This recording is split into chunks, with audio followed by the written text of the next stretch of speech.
So today it's about sticks. A lot of you guys might know this, but maybe even some of you might not know all of the stuff I'm going to talk about, but there are a lot of people that don't know this, so here we go. On a remote controller's stick, you usually have two parts. You have the top one, which you can unscrew and make longer, like so. And then you have the bottom one, which you normally it stays in place, but on some models you can also screw this up, and that way you can raise the whole thing. Now, why this is important is because these are not the normal sticks that come with the DJI FPV remotes. The ones that come with this one is actually really nice. They're made in a ghost gray aluminum whatever, and they're slippery as hell, and they're really, really long, I think. So after having a break for about 3 years, I was used to flying on a Taranis X9, and then after that I flew on the Tango. I distinctly remember going from the Taranis to the Tango and thinking, oh wow, this is better, because on the Tango I could this whole hybrid pinch style was just easier for me. And then 3 years later I buy this one, and then I begin practicing. And it feels like, you know, it feels like I sort of picked up where I left off, but at the same time there was a thing where I didn't feel comfortable with the sticks. So currently, as you know, there are three ways of doing it. There is the thumb, where you actually put the thumb on top. There is the pinch, where you hold it from either side, and then there's the hybrid pinch, where you put your thumb down on top and you use the finger, and you use these two very strong fingers to kind of maneuver with some precision. I'm using the hybrid pinch now, and on the DJI FPV Remote with the original sticks, I was kind of having to use pinch because my finger was slipping off at the top. It wasn't very, like you can see, this has a very aggressive grip.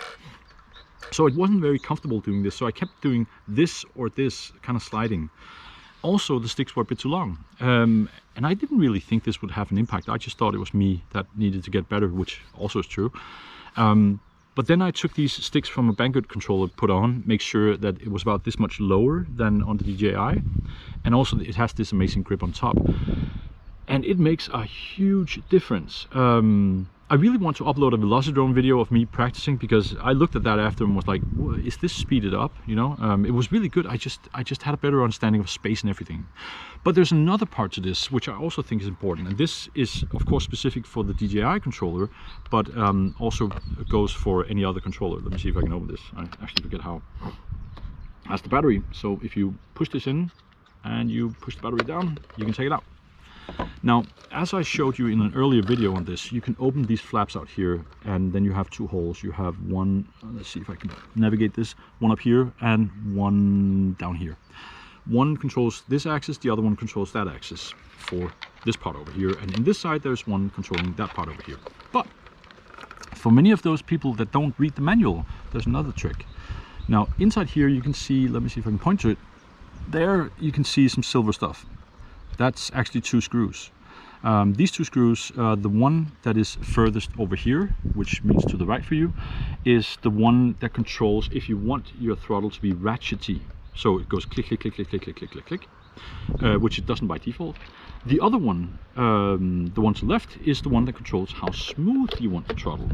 So that's very important, because now my throttle is so smooth that it's literally requires no force at all to move, but at the same time it's not floppy. It's firm but super soft to move.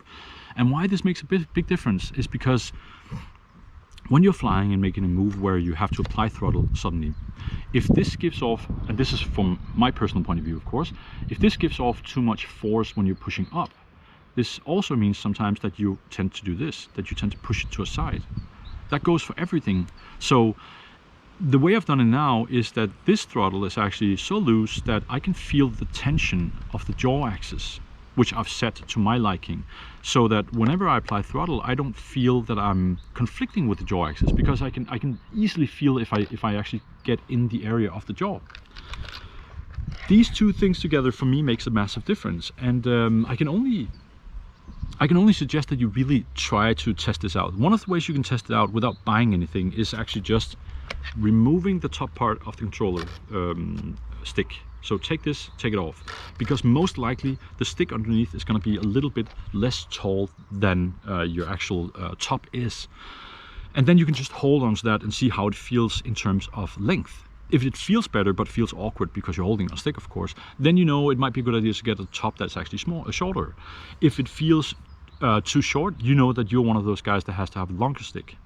As for the whole grippiness on top, that's something you have to evaluate yourself. I do believe that the stick length has the most importance, because that's where you feel awkward if you extend your thumb or your fingers to one side, and if it's too long, it feels like you're overreaching. If it's too short, you feel like you can't get there. But really do test this out. It does make a huge difference. And having said that, I will probably again put the video in the beginning of, so I have already filmed, and wasn't it amazing? Wasn't that good? I mean, okay, I'm gonna hope that it's gonna be good, but yeah, it does make a massive difference for me. So that's basically everything I wanted to talk about. And then yeah, see you next time. Bye. I found it, yes. Okay. I found my camera. What happened was this. Look, this is supposed to be a full TPU mount. Instead, it is now a puzzle of a TPU mount. It's yeah, that's really not what you want. And the problem is that out here, I don't know if you can see, the grass is pretty tall. You know, if I throw that down there, you can see it here. But if you imagine this lying further out where the grass is taller, you cannot see it. And I'm gonna clean that up, don't worry. So this was horrible. I crashed 3 times, really hard, and kept on flying. I was like, yeah, badass, the drone can't die, you know, it's gonna be so good. What I didn't think about is, and I really have to keep this in mind, and I think you guys should too, that every time you hit something hard enough, you need to stop and check, because you might lose something. And this is something that especially new guys or intermediate guys should consider.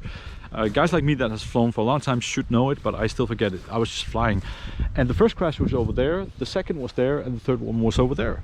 That's a lot of space to cover looking for a camera. And thank God, by pure accident, I had my my connections on for Wi-Fi.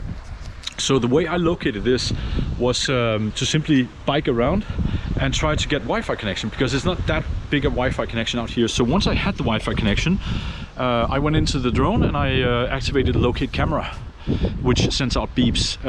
But to be honest, in this windy weather, and it's beginning to rain now, I couldn't even hear it. So leave the connections on, and it's raining now. That's the perfect day, guys. I'm gonna go home and drink some hot coffee. Have a nice weekend, guys. Bye.